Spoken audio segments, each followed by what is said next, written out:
Hello friends, Mahanadi சீரியலில் என்ன நடக்குதுன்னு பார்க்கலாம் வாங்க. வீடியோவை ஸ்கிப் பண்ணாமல் கடைசி வரைக்கும் பாருங்கள். நம்ம குட்டி காவேரி அதாவது ஸ்கூல் விட்டதுமே வெளியே கேட்டான வந்து வெயிட் பண்ணிக்கிட்டு இருக்காங்க.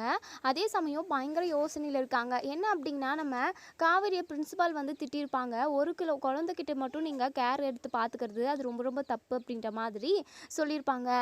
ஸோ அது எல்லாத்தையுமே இங்கே நம்ம குட்டி காவேரி வந்து மனசுக்குள்ளேயே நினச்சி போட்டு ரொம்பவே ஃபீல் பண்ணுறாங்க. நம்ம காவேரி மிஸ்கிட்ட க்ளோஸாக இருக்கிறது பிரின்சிபல் மேம்க்கு பிடிக்கவே இல்லை. காவேரி மிஸ் இருக்கிறதுனால தான் நம்ம இந்த ஸ்கூலுக்கே அவ்வளோ ஹாப்பியாக வரும். ஆனால் மிஸ்ஸுக்கிட்டேயுமே நம்ம க்ளோஸாக பேச முடியல. அவங்க நம்ம கூட டைம் ஸ்பெண்ட் பண்ணல அப்படின்னா கண்டிப்பாக நமக்கு ஸ்கூலுக்கு வரதுக்கே பிடிக்காது. என்ன பண்ணுறது? அது மட்டும் இல்லாமல் நம்ம க்ளோஸாக போய் பேசணும் அப்படின்னா நம்மளால் காவேரி மிஸ்ஸுக்கு தான் ப்ராப்ளம் வரும். ஸோ அதனால் நம்ம காவேரி மிஸ்கிட்ட பேசுகிறத எல்லாத்தையுமே கம்மி பண்ணிக்கலாமா? ஐயோ, பேசாமல் நம்மளால் இருக்க முடியாதே. ஹோம் ஒர்க் மட்டும் பண்ணிவிட்டு அதோடு எந்திரிச்செல்லாம் ஸ்கூல்லேருந்து வீட்டுக்கு போக முடியாது. ஸ்கூலுக்கு வந்தால் காவேரி மிஸ்கிட்ட நல்லா ஜாலியாக சிரித்து பேசிக்கிட்டு அவங்க கூட ஒன்றா உட்காந்து சாப்பிட்றது, இப்படி நிறைய விஷயம் நம்ம செய்வோம். அப்படியெல்லாம் இல்லாமல் இருந்தால் கண்டிப்பாக நல்லாவே இருக்காதே அப்படின்னு சொல்லிட்டு குட்டி காவேரி பயங்கர யோசனை இருக்காங்க. கரெக்டாக காவேரியுமே ஸ்கூல் முடிஞ்சு வெளியே கேட்டாண்ட வராங்க. கேட்டாண்ட நம்ம குட்டி காவேரி பயங்கர யோசனை உட்காந்துருக்காங்க.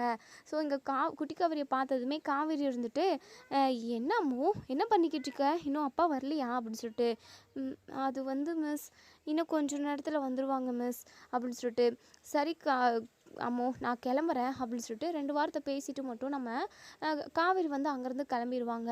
மிஸ்ஸுமே கொஞ்ச நேரம் கூட நம்ம கூட நிற்கவே இல்லை. அப்பா வர வரைக்கும் கூட நம்ம கூட நின்று வெயிட் பண்ணவே இல்லை. அப்போது பிரின்ஸிபல் சொன்ன மாதிரி தான் மிஸ்ஸுமே நம்மக்கிட்ட நடந்துப்பாங்க. இனிமேல் மிஸ் நம்மக்கிட்ட நல்லா சகஜமாக பேச மாட்டாங்களே அப்படின்னு சொல்லிட்டு எங்கள் குட்டி காவேரிக்கு அவ்வளோ ஒரு வருத்தம். கரெக்டாக நம்ம விஜயுமே அப்போ தான் வராங்க. ஸோ இங்கே குட்டி காவேரி கிட்ட வந்து, என்னமோ உன்னுடைய முகமே வாடி போயிருக்கு, எப்போவுமே நீ ரொம்பவே எனர்ஜியாக கலகலன்னு அப்பா அப்படின்னு சொல்லிட்டு பேச வருவேன். இன்றைக்கி என்னடானா நீ ரொம்ப ரொம்ப அமைதியாக இருக்க, என்னமோ என்னாச்சு அப்படின்னு சொல்லிட்டு, அது வந்துப்பா அப்படின்னு சொல்லிட்டு, சரிவா நம்ம காரில் போய்கிட்டே பேசலாமா அப்படின்னு சொல்லிட்டு குட்டி காவேரி தூக்கி காரில் உட்கார வச்சுட்டு நம்ம விஜயுமே கார் ஸ்டார்ட் பண்ணி ஓட்ட ஆரம்பிக்கிறாங்க. என்னமோ ஏதோ சொல்ல வந்த, என்னன்னு சொல்லு, என்னாச்சு? உங்கள் ஃப்ரெண்ட்ஸ்கிட்ட எதுவும் சண்டை போட்டியா, இல்லை உங்கள் ஃப்ரெண்ட்ஸ் யாராவது உன்னை திட்டினாங்களா, இல்லை வேறு என்ன நடந்தது அப்படின்னு சொல்லிட்டு இங்கே நம்ம விஜய் வந்து குட்டி காவேரி கிட்டே கேட்கவும், குட்டி காவேரியுமே அது வந்துப்பா இன்னைக்கு நான் ஒரு விஷயத்த பார்த்தேன். விஷயத்த பார்த்தியா? புரியலம்மா, என்ன அப்படின்னு சொல்லி கேட்கவும், அப்போ தான் நம்ம காவேரியை வந்து பிரின்சிபால் வந்து திட்டிக்கிட்டு இருந்த விஷயம், அதாவது குட்டி காவேரி கிட்ட க்ளோஸாக இருக்கிற விஷயம்னு, அங்கெல்லாம் என்ன நடந்ததோ பிரின்சிபால் காவேரி திட்டின விஷயம்னு எல்லாத்தையுமே இங்கே நம்ம குட்டி காவேரி வந்து விஜய் கிட்ட சொல்கிறாங்க. ஸோ விஜய் வந்து பயங்கரமாக டென்ஷனாக வராங்க. என்ன உன்னுடைய பிரின்சிபாலுக்கு கொஞ்சம் கூட சென்ஸே இல்லையா அப்படின்னு சொல்லிட்டு இங்கே நம்ம விஜய் வந்து அங்கே அது நம்ம குட்டி காவேரி கிட்ட சொல்லிக்கிட்டு இருக்காங்க. இப்போது நம்ம குட்டி காவேரி இருந்துட்டு, நான் காவேரி மிஸ் கூட பேசாமல் க்ளோஸாக இருக்காமலாம் என்னால் முடியவே முடியாது. எப்போவுமே எனக்கு மிஸ் வந்து என் கூடவே இருக்கணும்ப்பா. என் மிஸ்ஸுக்காக தான் நான் ஸ்கூலுக்கே போகிறேன்னு வச்சுக்கோங்களேன். அம்மோ அப்படிலாம் பேசக்கூடாது. அப்போது உண்மையாகவே பிரின்சிபால் மேடம் கிட்ட காவேரி ரொம்பவே திட்டு வாங்கினாங்களா காவேரி மிஸ்ஸு அப்படின்னு சொல்லி கேட்கவும், ஆமாப்பா பாவம் மிஸ்ஸு என் கூட நிறைய டைம் ஸ்பெண்ட் பண்ணுறதுனால இப்போது பிரின்சிபால் மேம் கிட்ட நிறைய திட்டு வாங்கினாங்க. எனக்குமே ரொம்ப பாவமாக இருந்தது தெரியுமா, பாவம் மிஸ்ஸு அப்படின்னு சொல்லிட்டு இங்கே நம்ம குட்டி காவேரி வந்து நம்ம விஜய்கிட்ட சொல்கிறாங்க. விஜய்க்கு ரொம்பவே மனசு கஷ்டமாக இருக்குது. சரி அப்படின்னு சொல்லிட்டு நம்ம குட்டி காவேரி கூட்டிக்கிட்டு காவேரியோட வீட்டுக்கு தான் போகிறாங்க. அங்கே போயிட்டு இங்கே நம்ம விஜய் இருந்துட்டு காவேரி கிட்டே, இங்கே பாருங்கள் மிஸ், அம்முக்கிட்ட நீங்கள் நல்லா க்ளோஸாக பேசுகிறது, நிறைய கேர் எடுத்து பார்த்துக்கிறது எல்லாத்தையுமே பார்த்துட்டு பிரின்சிபால் மேடம் உங்ககிட்ட நிறைய கோவமாக நடந்துக்கிட்டாங்களாமே, உங்களை திட்டவும் செஞ்சாங்களாமே அப்படின்னு சொல்லிட்டு இங்கே நம்ம விஜய் வந்து காவேரி கிட்ட சொல்கிறாங்க. சாரிங்க, என் பொண்ணால் தானே உங்களுக்கு இப்படி ஒரு பிரச்சனை அப்படின்னு சொல்லிட்டு இங்கே நம்ம விஜய் வந்து காவேரி கிட்ட மன்னிப்பு கேட்குறாங்க. உடனே காவேரி இருந்துட்டு, விடுங்க, அதுக்கு நீங்கள் என்ன பண்ணுவீங்க, ஸ்கூலில் மட்டும் நிறைய டீப்பாக பேசிக்காமல் வெளியில் பார்த்தா நம்ம பேசிக்கலாம், மற்றபடி ஸ்கூலில் எப்படி இருக்கணுமோ அப்படி தான் இருக்கணும், இல்லைனா பிரின்சிபல் கோவப்படுவாங்க. ஏற்கனவே என்கிட்ட வார்ன் பண்ணாங்க, இது 2வது டைம், இனிமேல் நான் எப்படி இருக்கணுமோ அப்படி தான் இருக்கணும். அது மட்டும் இல்லாமல் அம்மோ நீ எதுக்காகவும் கவலைப்படக்கூடாது சரியா அப்படின்னு சொல்லிட்டு இங்கே நம்ம குட்டி காவேரிக்கிட்ட காவேரி வந்து சொல்கிறாங்க, மிஸ் நீங்கள் இனிமேல் என்கிட்ட உட்காந்து சாப்பிட மாட்டிங்களா, என்கிட்ட கொஞ்ச நேரம் விளையாட மாட்டிங்களா, இங்கே பாரமோ இப்போது சண்டே சாட்டர்டே 2 நாள் நமக்கு லீவ் வருதுல்ல, அந்த டைமில் நம்ம எங்கள் வீட்டுக்கு வந்து ஜாலியாக விளையாடி என்ஜாய் பண்ணுவோம். ஓகே சரியா, நீ எதை நினச்சி கவலைப்படக்கூடாது அப்படின்னு சொல்லிட்டு குட்டி காவேரி கிட்ட காவேரி சொல்கிறாங்க. இப்போது நம்ம சாரதாவுக்கு ரொம்பவே மனசு கஷ்டமாக இருக்குது. என்ன ஒன்றுனா, நம்ம காவேரி ஸ்கூல் போகிற டைமில் குட்டி காவேரி கூட டைம் ஸ்பெண்ட் பண்ண வேண்டிய ஒரு சுச்சுவேஷன் அமையும். அவங்க 2 பேருக்குள்ளே நல்ல பாண்டிங் வரும். அவங்க 2 பேரும் ஒன்றா அப்படியாவது ஒரு இடத்துல இருக்காங்களே அப்படின்னு சொல்லிட்டு சாரதா வந்து சந்தோஷப்பட்டுக்கிட்டு இருந்தாங்க.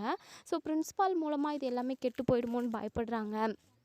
நம்ம குட்டி காவேரி இருந்துட்டு, பாட்டி இன்னைக்கு மட்டும் நான் காவேரி மிஸ் கூடவே இன்னைக்கு இங்கே ஸ்டே பண்ணிக்கிட்டுமா ப்ளீஸ் பாட்டி அப்படின்னு சொல்லிட்டு குட்டி காவேரி வந்து கேட்குறாங்க.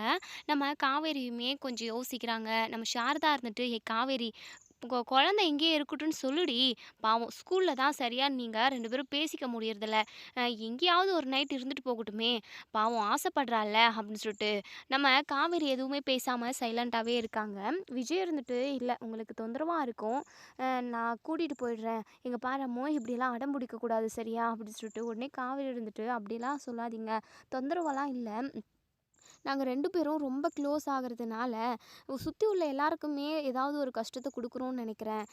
நம்ம ஏன் ரொம்ப க்ளோஸ் எல்லாம் இருக்கணும், பார்த்தோமா என்னைக்கோ ஒரு நாளைக்கு பேசினோமா அப்படியே இருந்துட்டு போகட்டுமே, தேவையில்லாமல் குழந்தையோட மனசுமே கஷ்டப்படும்ல, நாங்கள் கொஞ்சம் கொஞ்சமாக விலக கற்றுக்கினா மட்டும்தான், விலக பழகிக்கினா மட்டும்தான் குட்டி காவேரியோட எதிர்காலமும் நல்லாயிருக்கும் நான் நினைக்கிறேன் அப்படின்னு சொல்லிட்டு காவேரி சொல்கிறாங்க.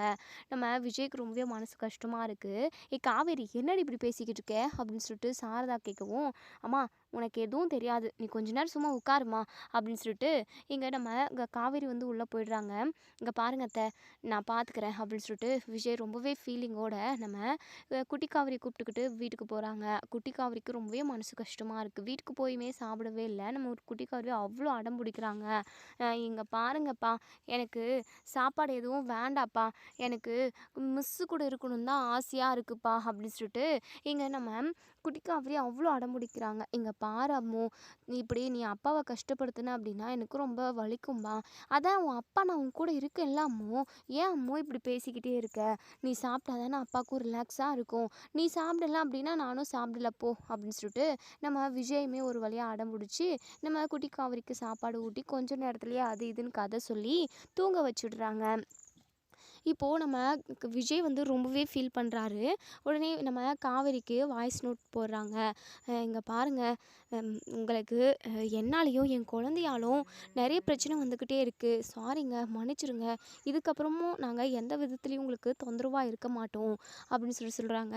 ஐயோ அப்படியெல்லாம் இல்லைங்க, நான் ஏதோ ஒரு கோவத்தில் அப்படி குழந்தை வீட்டில் இருக்கக்கூடாதுன்னு நான் சொல்லிட்டேன், மற்றபடி வேறு எதுவும் இல்லைங்க, சாரிங்க, நான் தான் உங்களை ஹர்ட் பண்ணுற மாதிரி ஏதோ ஒன்று பேசிட்டேன், நீங்கள் குட்டி காவேரி கூட்டிகிட்டு வாங்கங்க அப்படின்னு சொல்லிட்டு நம்ம காவேரி வந்து சொல்கிறாங்க. இல்லைங்க இப்போ தான் நான் அவளை தூங்க வச்சேன், ரொம்ப அடம் பிடிச்சிட்டாங்கங்க, நான் காவேரி மிஸ் கிட்ட தான் இருப்பேன், காவேரி மிஸ்ஸு கிட்ட போனால் மட்டும்தான் நான் சாப்பிடுவேன் அப்படின்னு சொல்லிட்டு ரொம்ப படுத்தி விட்டுட்டா, நான் எப்படியோ ஒரு வழியாக சமாதானப்படுத்தி அவளை சாப்பிட வச்சு தூங்க வச்சுட்டேங்க, உங்ககிட்ட மன்னிப்பு கேட்குறதுக்காக தாங்க கால் பண்ணியிருந்தேன், சரி வாய்ஸ் நோட் போட்டேன், மற்றபடி வேறு ஒன்றுமே இல்லை அப்படின்னு சொல்லிட்டு இங்கே நம்ம விஜய் வந்து சொல்கிறாங்க. ஏங்க நான் பேசுனது எதுவுமே மனசில் வச்சுக்காதீங்க, பிரின்சிபால் வேறு அப்படி பேசுனாங்களா, காவேரியுமே ஏதாவது ஒன்று இங்கேயே இருக்கேன், நான் உங்க கூட தான் இருப்பேன்னு சொல்லிட்டு சொன்னதுனால அவளுக்கு புரிகிற மாதிரி கொஞ்சம் எடுத்து சொன்னேன், மற்றபடி வேறு ஒன்றும் இல்லைங்க, நீங்கள் எதுவும் தப்பாக நினச்சிக்காதீங்க, நான் குட்டி காவேரியோட எதிர்காலத்துக்கு நல்லதுக்காக மட்டும்தான் நான் இப்படி பேசினேன், தவிர மற்றபடி நான் வேறு எதுக்காகவும் பேசலைங்க, மன்னிச்சிருங்க அப்படின்னு சொல்லிட்டு நம்ம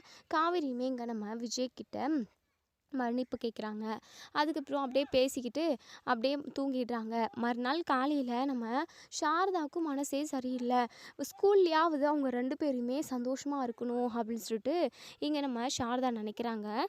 அதனால் பிரின்ஸிபாலை பார்த்து பேசணும்னு நினைக்கிறாங்க. காவேரி வந்து ஸ்கூல் கிளம்பி போயிடுறாங்க, அவங்க கிளாஸ் ரூமில் இருக்காங்க. ஸோ இப்போது நம்ம சாரதா ஒரு ஒரு பந்த 11 மணி 11:30 மணிக்கு வராங்க. ஸோ நம்ம பிரின்சிபாலை மட்டும் பார்த்துட்டு பேசிட்டு போயிடுவோம். காவேரிக்கு தெரியவே கூடாது நம்ம ஸ்கூலுக்கு வந்திருக்க விஷயம் அப்படின்னு சொல்லிட்டு நம்ம சாரதா வந்து இப்போது பிரின்சிபலை பார்த்து பேசுகிறதுக்காக போகிறாங்க. மேடம் வணக்கம் மேடம் அப்படின்னு சொல்லிட்டு, வாங்க யாருங்க நீங்கள் அப்படின்னு சொல்லி கேட்கவும், எதுக்காக வந்திருக்கீங்க அப்படின்னு சொல்லி கேட்கவும், அது வந்து இந்த ஸ்கூலில் தான் காவேரி வேலை பார்க்குறாள்ல டீச்சரா, அவங்களோட அம்மா தான் அப்படின்னு சொல்லிட்டு, ஓ அப்படியா, வாங்க வாங்க என்ன விஷயமா வந்திருக்கீங்க அப்படின்னு சொல்லிட்டு, இல்லை மேடம், நேற்று நீங்கள் காவேரியை பார்த்து இது குட்டி காவேரி, அதான் அந்த ஸ்கூலில் காவேரி ஸ்டூடெண்ட் ஒருத்தவங்க இருக்காங்களே, அந்த பொண்ணு கூட பேசக்கூடாது, ரொம்ப கேர் எடுத்து பார்த்துக்கூடாது, அப்படி இப்படின்னு நீங்கள் என்னென்னமோ சொன்னீங்களா, அது எல்லாமே நான் கேள்விப்பட்டேங்க. அதனால் அந்த குழந்தை ரொம்பவே அதாவது ரொம்பவே வருத்தப்படுதுங்க. அது மட்டும் இல்லாமல் இன்றைக்கி அந்த குழந்தை ஸ்கூலுக்கு கூட வரல. ஸ்கூலுக்கு வரத்துக்கு ஒரே ரீசன் காவேரியை பார்த்து பேசணும், காவேரி கூட டைம் ஸ்பெண்ட் பண்ணணுன்றதுக்காக தான் அந்த பொண்ணே வருது. அது மட்டும் இல்லாமல் அந்த பொண்ணு ஏதோ ஒரு நோக்கத்தோடு வராங்க. ஆனால் அதே மூலம் படிக்கவும் செய்கிறாங்க. அது மட்டும் இல்லாமல் குட்டி காவேரியோட எதிர்காலமும் கெட்டு போயிடும். காவேரி சரியாக அந்த குழந்தை கூட பேசலை அப்படின்னா கண்டிப்பாக குட்டி காவேரி ஸ்கூலுக்கு வரவே மாட்டாங்க. இது எல்லாத்தையுமே மனசில் வச்சுக்கிட்டு தான் நான் உங்ககிட்ட பேச வந்திருக்கேன். குட்டி காவேரியோட எதிர்காலம் நல்லா இருக்கணும். அது மட்டும் இல்லாமல் அதை விட மிக முக்கியமான விஷயத்த உங்ககிட்ட சொல்லணும் அப்படின்றதுக்காக தான் நான் வந்திருக்கேங்க அப்படின்னு சொல்லிட்டு சொல்கிறாங்க. என்னங்க நீங்கள் பேசிக்கிட்டு இருக்கீங்க? ஒரு குழந்தைகிட்ட கேர் எடுத்து பார்த்துக்கிறாங்க, ரொம்ப க்ளோஸாக இருக்காங்க. மற்ற குழந்தைங்க கிட்ட நார்மலாக இருக்காங்கன்னா அதுங்க என்னங்க அர்த்தம்? மற்ற பேரண்ட்ஸ் எல்லாருமே இதனால் அஃபெக்ட் ஆக மாட்டாங்களா? என்ன பேசிக்கிட்டு இருக்கீங்க நீங்கள்? இங்கே பாருங்கள், ஸ்கூலுக்குன்னு டீச் பண்ண வந்தாங்க அப்படின்னா கண்டிப்பாக எல்லா குழந்தையுமே சமம் தான். எல்லாரையுமே ஒரே மாதிரி தாங்க ட்ரீட் பண்ணணும். இதுக்கெல்லாம் நாங்கள் அனுமதிக்கவே மாட்டோம். நாங்கள் குழந்தைய எப்படி ஸ்கூலுக்கு வர வைக்கணும்னு சொல்லிட்டு அதுக்கான ஸ்டெப் எடுக்கிறோம். நீங்கள் வரி பண்ணிக்காமல் போங்க அப்படின்னு சொல்லிட்டு இங்கே அந்த பிரின்சிபால் வந்து சொல்கிறாங்க. ஸோ இங்கே சாரதா இருந்துட்டு, இங்கே பாருங்கள் மேடம் அப்படின்னு சொல்லிட்டு அந்த ஃபோட்டோவை காட்டுறாங்க. அதாவது நம்ம காவேரிக்கும் விஜய்க்கும் கல்யாணம் நடந்த ஃபோட்டோ, அதுக்கப்புறம் வளைகாப்பு ஃபங்க்ஷன் அப்போ எடுத்துக்கிட்ட ஃபோட்டோ எல்லாத்தையுமே காட்டுறாங்க.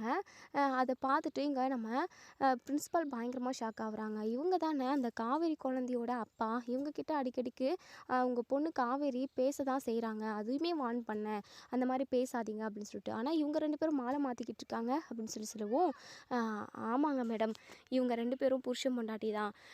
இப்போது குட்டி காவேரி, அதான் அந்த அம்முன்னு ஸ்கூலுக்கு வராங்களே, அந்த குழந்தை என் பொண்ணோட குழந்தை தான், காவேரியோட குழந்தை தான் அப்படின்னு சொல்கிறாங்க. இதை கேட்ட எங்கள் பிரின்சிபல் பயங்கரமாக ஷாக் ஆகுறாங்க. ஒரு இடத்துல கூட உங்கள் பொண்ணு இவங்க தான் என் குழந்தைன்னு சொல்லவே இல்லையேங்க. அது மட்டும் இல்லாமல் அவங்க மேரேஜ் ஆன மாதிரி இல்லை, தாலி இல்லை, குங்குமம் இல்லை, இப்படி எதுவுமே இல்லைங்க, எப்படிங்க நீங்கள் சொல்ல வரீங்க அப்படின்னு சொல்லவும், அது பெரிய கதைங்க மேடம் அப்படின்னு சொல்லிட்டு, அவங்களுக்கு கல்யாணம் எப்படி அக்ரிமெண்ட் போட்டு நடந்த விஷயம், அவங்க 2 பேரும் உயிருக்கு உயிராக லவ் பண்ண ஆரம்பிச்சது, அதுக்கப்புறம் அவங்க உயிருக்கு உயிராக ஒருத்தர் மாற்றி ஒருத்தர் அவ்வளோ பாசத்தை கொட்டிக்கிட்டது, ஒருத்தர் இல்லாமல் ஒருத்தர் இல்லவே இல்லை அப்படின்ற ஒரு சுச்சுவேஷனுக்கு கொண்டு வந்தது, அதுக்கப்புறம் இந்த பசுபதியால் பிரச்சனை வந்தது, ப்ரெக்னென்ட் ஆனது, வளைகாப்பு நடந்தது, விஜய் நம்ம காவேரி இம்ப்ரெஸ் பண்ணுறதுக்காக எவ்வளோ விஷயம் செஞ்சார். ஸோ அதை எல்லாத்தையுமே எடுத்து சொல்கிறாங்க. கடைசியில் ஆக்சிடெண்ட் ஆகி நம்ம குட்டி காவேரி, நம்ம விஜய், காவேரின்னு தனித்தனியாக பிரிஞ்சதுன்னு சொல்லிட்டு இப்படி எக்கச்சக்கமான விஷயத்த சொல்கிறாங்க. இதெல்லாம் கேட்டு நம்ம பிரின்சிபலே மிரண்டு போயிடுறாங்க. இப்படியும் ஒருத்தரோட வாழ்க்கையில் நடக்குமா? தன்னோட குழந்தை எதுன்னே தெரியாமல் அந்த குழந்தைங்க கூட அவ்வளோ ஒரு பாண்டிங்கில் இருக்காங்க காவேரி. உண்மையாகவே இதெல்லாம் கேட்குறதுக்கு பயங்கர வியப்பாக தாங்க இருக்குது அப்படின்னு சொல்லிட்டு பிரின்சிபால் வந்து சொல்கிறாங்க. ஆமாங்க மேடம், அந்த குழந்தை அந்த தாயோட அதாவது ஒன்றா இருக்கணும்னு நான் நினைக்கிறேன். இப்போ வரைக்குமே காவேரிக்கு தனக்கு கல்யாணம் ஆயிடுச்சு, தனக்கு குழந்தை பிறந்துருச்சுன்ற விஷயம் அவளுக்கு தெரியவே தெரியாது. அப்படி இருக்கிறப்போ அந்த குழந்தைக்குமே தன்னோட அம்மா கூட இருக்கணும்னு அவ்வளோ ஆசை. தன்னோட அம்மா எங்கே இருக்காங்கன்னே தெரியல அப்படின்னு சொல்லிட்டு தான் அந்த குழந்தை நினச்சிக்கிட்டு இருக்கு. என்னைக்காவது ஒரு நாள் திரும்ப வருவாங்கன்ற மாதிரி அவங்க அப்பா அந்த குழந்தைகிட்ட சொல்லி வச்சுருக்காரு. அது மட்டும் இல்லாமல் ஸ்கூலுக்கு வந்தால் தான் குட்டி காவேரி ரொம்ப சந்தோஷப்படுறா. காவேரி கூட இருந்தால் அவள் ரொம்ப ரொம்ப சந்தோஷமாக இருக்கா. தன்னோட அம்மா கூட இருக்கிற மாதிரி ஃபீல் பண்ணுறா மேடம்.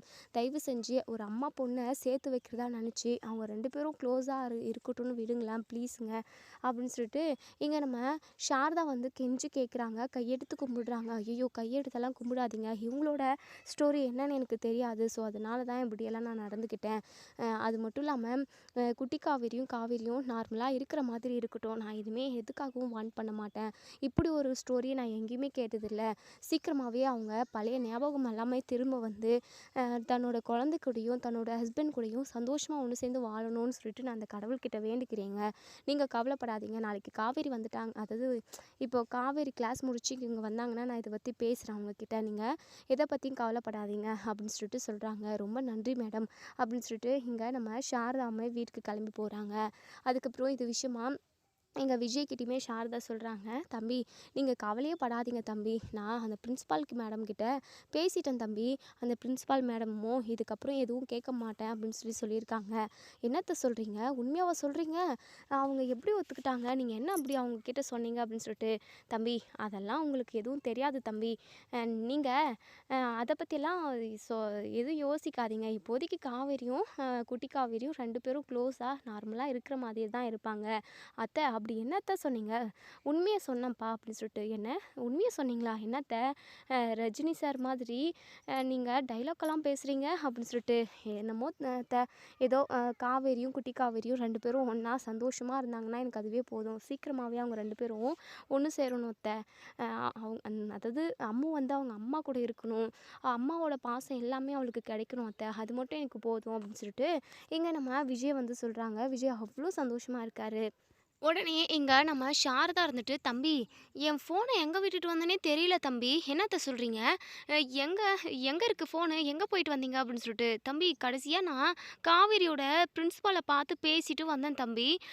ஒருவேளை அங்கே மிஸ் பண்ணிட்டு வந்துட்டனோ அப்படின்னு சொல்லிட்டு இங்கே நம்ம சாரதா வந்து சொல்கிறாங்க. ஐயோ அங்கே தான் மிஸ் பண்ணிட்டு வந்திருப்பீங்க. கண்டிப்பாக அங்கே மிஸ் பண்ணியிருந்தீங்க அப்படின்னா உங்களோட ஃபோனுக்கு எதுவும் ஆகாது. நம்ம போயிட்டு வாங்கிட்டு வந்துடுவோம் வாங்க அத்தை அப்படின்னு சொல்லிட்டு. இப்போ சாரதாவுக்கு ரொம்ப பயமாகவும் பதட்டமாகவும் இருக்குது. ஏன் அப்படின்னா அந்த ஃபோனில் தான் ஃபோட்டோ இருந்தது. ஸோ அந்த ஃபோட்டோவை பிரின்ஸிபால் மேடம் இது காவேரி கிட்ட காட்டியிருக்க போகிறாங்க. அது மட்டும் இல்லாமல் இது விஷயமா அவகிட்ட எதுவும் சொல்லாதீங்கன்னு நான் சொல்லவே இல்லையே. ஐயோ முட்டாள்தனம் பண்ணிட்டியே சாரதா அப்படின்னு சொல்லிட்டு தன்னை தானே திட்டிக்கிட்டு இங்கே நம்ம சாரதா வந்து இருக்காங்க. சரிங்க வாங்கத்தை நம்ம போவோம் அப்படின்னு சொல்லிட்டு. இன்னொரு சைடு நம்ம காவேரி வந்து கிளாஸ் எல்லாம் எடுத்து முடிச்சுட்டு இப்போ பிரின்ஸிபல் கூப்பிட்டாங்கன்னு சொல்லிட்டு அவங்களோட ஆஃபீஸ் வராங்க. ஸோ இங்கே காவேரி இருந்துட்டு, சொல்லுங்கள் மேடம் எதுக்காகவோ வர சொல்லியிருந்தீங்களாமே அப்படின்னு சொல்லிட்டு. ஆமாம் காவேரி, இங்கே பாரு காவேரி, நீயும் அந்த குழந்தையும் ரொம்ப க்ளோஸாக இருக்கீங்க அப்படி இப்படின்னு சொல்லிட்டு உன்னை நான் நிறைய திட்டிட்டேன். அது ரொம்ப தப்பு தான் காவேரி. இனிமேல் நீ நார்மலாக அந்த குழந்தைகிட்ட எப்படி வேணாலும் இருக்கலாம். ஏன்னா அந்த குழந்தைக்கு தாய் இல்லை, அம்மாவோட அரவணைப்பு இல்லை. அவங்க லோன்லியாக ஃபீல் பண்ணவே கூடாது. ஏன்னா நீங்கள் அவங்களுக்கு ஒரு அம்மாவாக இருங்களேன் அப்படின்னு சொல்லிட்டு. இங்கே காவேரிக்கு சந்தேகம் வந்துடுது. என்ன நேற்று வரைக்கும் இந்த பிரின்ஸிபாலு 2-3 டைம் நம்மக்கிட்ட வார்ன் பண்ணாங்க, குட்டி காவேரிக்கிட்ட பேசக்கூடாதுன்னு சொல்லிட்டு. இன்றைக்கி என்னடானா அவங்களா வாண்டடாக கூப்பிட்டு நம்மக்கிட்ட நீ பேசலாம், நீ நார்மலாக இருக்கலாம், க்ளோஸாக இருக்கலாம், கேர் எடுத்து பார்த்துக்கலாம், அவங்களோட அம்மா மாதிரி இருந்து பார்த்துக்கலான்ற மாதிரி என்னென்னமோ பேசுகிறாங்களே. ஏதோ ஒன்று நடந்திருக்கு, என்னன்னு தெரியலையே. என்ன மேடம் நேற்று வரைக்கும் இப்படியெல்லாம் பண்ணக்கூடாதுன்னு சொல்லிக்கிட்டு இருந்த நீங்கள் இப்போது நீங்களா கூப்பிட்டு இப்படி சொல்கிறீங்க, எனக்கு ஒன்றுமே புரியல மேடம், என்ன ஆச்சு, என்ன நடந்தது அப்படின்னு சொல்லி கேட்கவும். ஒன்றும் இல்லைம்மா, அது வந்து மேடம் ஏதோ ஒரு விஷயத்த நீங்கள் என்கிட்ட சொல்லணும்னு நினைக்கிறீங்க, தயவு செஞ்சு என்கிட்ட அந்த விஷயத்த சொல்லுங்கள் மேடம் அப்படின்னு சொல்லிட்டு.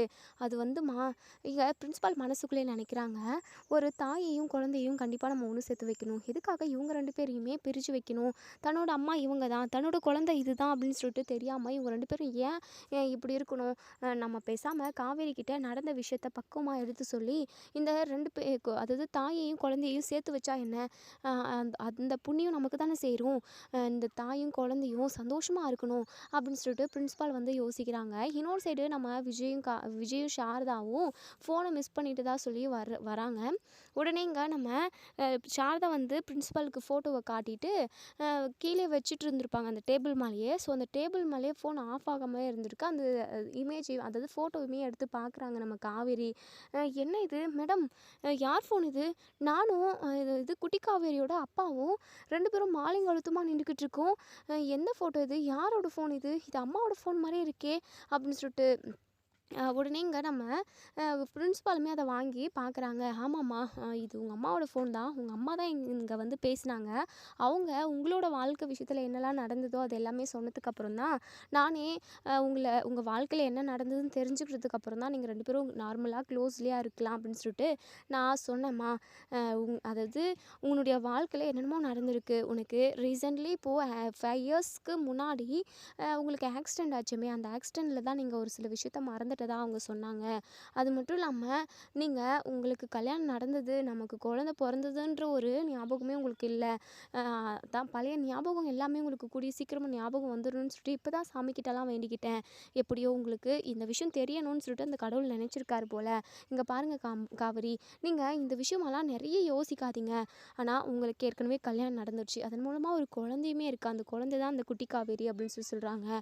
இதை கேட்ட எங்கள் காவிரிக்கு பயங்கர அதிர்ச்சியாக இருக்குது. என்ன மேடம் சொல்கிறீங்க அப்படின்னு சொல்லிட்டு. ஆமாம்மா, இதெல்லாம் உங்கள் அம்மா சொல்லி தான் எனக்கு தெரியும். இது விஷயமா நீங்கள் ரொம்ப டீப்பாக யோசிச்சிங்க அப்படின்னா உங்களோட உயிருக்கே ஆபத்துன்ற மாதிரி டாக்டர்ஸ் சொல்லியிருக்காங்க. ஸோ அதனால தான் இப்போ வரைக்குமே இந்த விஷயத்த உங்ககிட்ட சொல்லாமல் மூடி மறைச்சிக்கிட்டு இருந்திருக்காங்க. நீங்கள் இதை பற்றி டீப்பாலாம் யோசிக்காதீங்க. இதுதாங்க உண்மை. உங்களுக்கு ஏதாவது ஆயிடுமோன்னு சொல்லிட்டு பயந்துக்கிட்டு உங்கள் அம்மா இதை எதுவுமே சொல்லாமல் இருந்திருக்காங்க. தயவு செஞ்சு இதை நீங்கள் டீப்பாக யோசிக்காதுங்க. நான் திரும்ப திரும்ப சொல்கிறேன். உங்கள் ஹஸ்பண்ட் கூடயும் உங்கள் குழந்தை கூடயும் உங்களோட வாழ்க்கை ஜேர்னியை சந்தோஷமாக என்ஜாய் பண்ணி வாழுங்க அப்படின்னு சொல்லிட்டு அந்த பிரின்சிபால் சொல்லிட்டு அங்கேருந்து போயிடுறாங்க. இங்கே நம்ம காவிரிக்கு பயங்கர யோசனையாக இருக்குது. நிறைய யோசிக்கவும் வேண்டாம். ஆனால் அடிக்கடிக்கு நாம் விஜயை பார்க்குறப்பவும் விஜயோட ஃபேமிலியை பார்க்குறப்பவும் எங்கேயோ பார்த்த மாதிரியே இருந்தது. அப்போது அதுக்காக தான் இதெல்லாம் தோணியிருக்குமோ, நமக்கு ஏதாவது ஆயிடும்னு சொல்லிட்டு அம்மாவும் மற்றவங்களும் இது எல்லாத்தையுமே நம்மக்கிட்டேருந்து மறைச்சிருக்காங்களே, வரட்டும் அம்மா அப்படின்னு சொல்லிட்டு திரும்பி பார்க்குறாங்க. நம்ம காவேரியும் சாரி நம்ம சாரதாவும் விஜயும் வந்து நிற்கிறாங்க. உடனேங்க நம்ம காவேரி பயங்கர முறப்பாக பார்க்குறாங்க. உடனேங்க நம்ம சாரதாவுக்கு நல்லாவே புரிஞ்சு போகுது. ஒருவேளை எல்லா விஷயமும் இவளுக்கு தெரிஞ்சிருமோ, அந்த பிரின்சிபால் வந்து எல்லாத்தையுமே சொல்லியிருப்பாங்களோ அப்படின்னு சொல்லிட்டு யோசிக்கிறாங்க. இவங்க விஜய் இருந்துட்டு என்ன காவேரி முகத்தில் ருத்ர தாண்டவம் ஆடுற மாதிரியே இருக்குது, என்ன இவ்வளோ முறப்பாக பார்க்குறாங்களே அப்படின்னு சொல்லிட்டு விஜய் நினைக்கிறாங்க. அம்மா என்னம்மா இது அப்படின்னு சொல்லிட்டு அந்த ஃபோட்டோவை காட்டுறாங்க. இங்கே நம்ம சாரதாக்கு அப்படி பயங்கர அதிர்ச்சியாக இருக்குது. ஐயோ போச்சு, இவளுக்கு எல்லா விஷயமும் தெரிஞ்சிருச்சு போல். ஏதாவது ஆகிட போகுது காவேரிக்கு ஏதாவது ஆயிடுச்சுன்னா நம்ம உயிரோடவே இருக்க மாட்டோமே. எல்லாமே அவளுக்காக தான் நம்ம உசுரே இருக்குது. அவளுக்கு ஏதாவது ஒன்று ஆகிடுக்குமோ ஐயோ அப்படின்னு சொல்லிட்டு ரொம்பவே பயப்படுறாங்க. உடனே காவேரி இருந்துட்டு அம்மா எனக்கு ஏற்கனவே கல்யாணம் நடந்திருக்கு. அதுவும் குட்டி காவேரியோட அப்பா தான் என்னுடைய ஹஸ்பண்ட். அது மட்டும் இல்லாமல் அம்மு தான் என் பொண்ணு, எனக்கு பிறந்த பொண்ணு. இதை ஏமா என்கிட்டருந்து மறைச்சேன்? ஆக்சிடென்ட் ஆனதில் ஒரு சில விஷயம் மறந்துருச்சுன்னு சொல்லிட்டு டாக்டர் சொன்னதா நீங்கள் தான் சொன்னீங்க. அதே சமயம் அப்பா இறந்து போன விஷயத்தையுமே மெல்ல மெல்ல என்கிட்ட சொன்னீங்க. அதே மாதிரி இந்த விஷயத்தையும் என்கிட்ட சொல்லியிருக்கலாம் இல்லைம்மா, ஏம்மா என்னை ஏமாத்திட்டீங்க சொல்லுங்கம்மா அப்படின்னு சொல்லிட்டு இங்கே நம்ம காவேரி பயங்கரமாக அழுகுறாங்க. உடனே இங்கே நம்ம சாரதா இருந்துட்டு காவேரி அழுகாத காவேரி, தயவு செஞ்சு அழுகாத, உன்னுடைய உயிருக்கு ஏதாவது ஆயிடுமோன்னு சொல்லிட்டு தான் நாங்கள் பயந்துக்கிட்டு இந்த விஷயத்த உன்கிட்ட சொல்லாமல் இருந்தோம். தயவு செஞ்சு நீ நிறைய யோசித்து உன் மண்டையை போட்டு குழப்பிக்காதடி. நீ உன் புருஷன் கூடயும் உன் குழந்தை கூடயும் சந்தோஷமாக ஒரு குடும்பமாக வாழணும்னு தான் நான் நினைக்கிறேன். அது மட்டும் இல்லாமல் அடிக்கடிக்கு காவேரியும் விஜயும் விஜயோட குழந்தையும் நம்ம வீட்டுக்கு வரப்பெல்லாம் நான் அவங்கள அவாய்ட் பண்ணவே இல்லை. ஏன்னா அவர் உன்னுடைய புருஷன்டி, அப்படி இருக்கிறப்போ அவர் வர வேண்டான்னு நான் சொல்ல முடியுமா?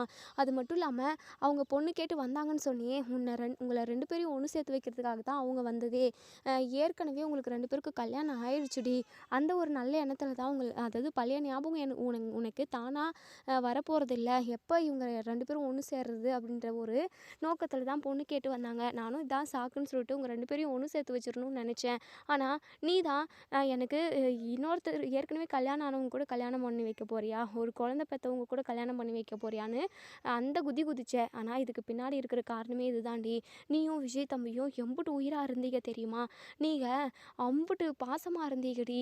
அவ்வளோ நல்லா சந்தோஷமாக வாழ்ந்துக்கிட்டு இருந்த உனக்கு நல்ல ஒரு வாழ்க்கையை விஜய் தம்பி கொடுத்தாரு. உனக்காக ஒவ்வொன்றையும் பார்த்து பார்த்து செஞ்சாருடி இந்த மனுஷன். ஆனால் கடைசியில் உங்களுக்கு இப்படி ஒரு நிலமை. இங்கே பாரு காவேரி, நிறைய நீ யோசிக்கவே யோசிக்காத. உனக்கு ஞாபகம் வரலனாலுமே பரவாயில்ல, நடந்த எல்லாத்தையுமே உனக்கு நான் சொல்கிறேன் அப்படின்னு சொல்லிட்டு அக்ரிமெண்ட்டில் ஸ்டார்ட் பண்ணி கடைசியில் ஆக்சிடெண்ட் ஆகிற வரைக்கும் இங்கே நம்ம சாரதா ஒட்டுமொத்த விஷயமே சொல்கிறாங்க. இது எல்லாத்தையுமே கேட்டு இங்கே நம்ம காவேரி அப்படியே மிரண்டு போய் நிற்கிறாங்க. தன்னோட வாழ்க்கை விஷயத்தில், அதாவது வாழ்க்கையில் இவ்வளோ நடந்திருக்கு, இது எல்லாமே நமக்கு எப்படி மறந்துச்சு அப்படின்ற மாதிரிலாம் யோசிக்க ஆரம்பிக்கிறாங்க. உடனே இங்கே விஜய் இருந்துட்டு இங்கே பாரு காவேரி, எதையுமே நீ டீப்பாக யோசிக்காத ப்ளீஸ் அப்படின்னு சொல்லிட்டு ஏங்க, என்னால நீங்க ரொம்ப கஷ்டப்பட்டுருக்கீங்கல்ல. தன்னோட பொண்டாட்டிக்கிட்ட உரிமையா பேச முடியாத ஒரு சிச்சுவேஷன் உங்களுக்கு வந்திருக்கு. அது எவ்வளோ ஒரு கொடூரம். அது மட்டும் இல்லாம பொறந்ததுலேருந்தே இப்போ வரைக்கும் நான் தான் அந்த அம்முக்கு அம்மா அப்படின்ற விஷயமே அவளுக்கு தெரியல. தன்னோட அம்மா தான் அப்படின்னு தெரியாமயே அவளும், தன்னோட குழந்த தான்னு தெரியாம நானும் 2 பேரும் அவ்வளோ பாசமா ஒட்டிக்கிட்டோம். அ ஏங்க, எனக்கு இதெல்லாம் என்ன சொல்றதுன்னே தெரியல. எப்படியோ எல்லா விஷயமும் எனக்கு தெரிஞ்சிருச்சு. அது மட்டும் இல்லாம உங்கள எனக்கு ரொம்ப பிடிக்கவும் செஞ்சுதுங்க. அ இ அதான் ஏதோ ஒண்ணு தடுத்துக்கிட்டே இருந்தது. ஆனா, உங்கள கல்யாணம் பண்ணிக்கணும்னு நானு கொஞ்ச நாளைக்கு ஒரு 2, 3 நாளைக்கு முன்னாடி கூட நெனச்சேங்க. அ எங்க இது தப்பா போய் முடிஞ்சிருமோன்ற யோசனை எனக்குள்ள இருந்துக்கிட்டே இருந்தது. அது மட்டும் இல்லாம நீங்க உங்க ஒய்ஃப் மேல எவ்ளோ பாசமும், அன்பும் வச்சுக்கிட்டு இருந்தீங்க அப்படின்ற எல்லாத்தையுமே நான் தெரிஞ்சுக்கிட்டேன். ஆனா, உங்ககிட்ட நீங்க ஏன் இன்னொரு கல்யாணம் பண்ணிக்க கூடாதுன்ற மாதிரியான ஒரு கேள்வியும் கேட்டேன். ஆனா, உங்களுக்கு அதாவது உங்ககிட்ட அதுக்கான பதில் இல்லவே இல்ல. ஆனா, எனக்கு இப்போ புரியுதுங்க. அதுக்கான பதில் நீங்க எப்படி சொல்லுவீங்க? ஒருவேள அ இ நான் இன்னொரு கல்யாணம் பண்ணிக்கிறேன் அப்படின்னு நீங்க சொல்லியிருந்தீங்க அப்படின்னா, நான் ஒண்ணு நெனச்சிருப்பேன். என்ன உயிருக்கு உயிரா நேசிச்ச மனைவிய விட்டுட்டு இன்னொரு கல்யாணம் பண்ணிக்க போறாரா இவரு? சடார்ன்னு ஓகே சொல்ட்டாரே அப்படின்ற மாதிரி யோசிச்சிருப்பேன்.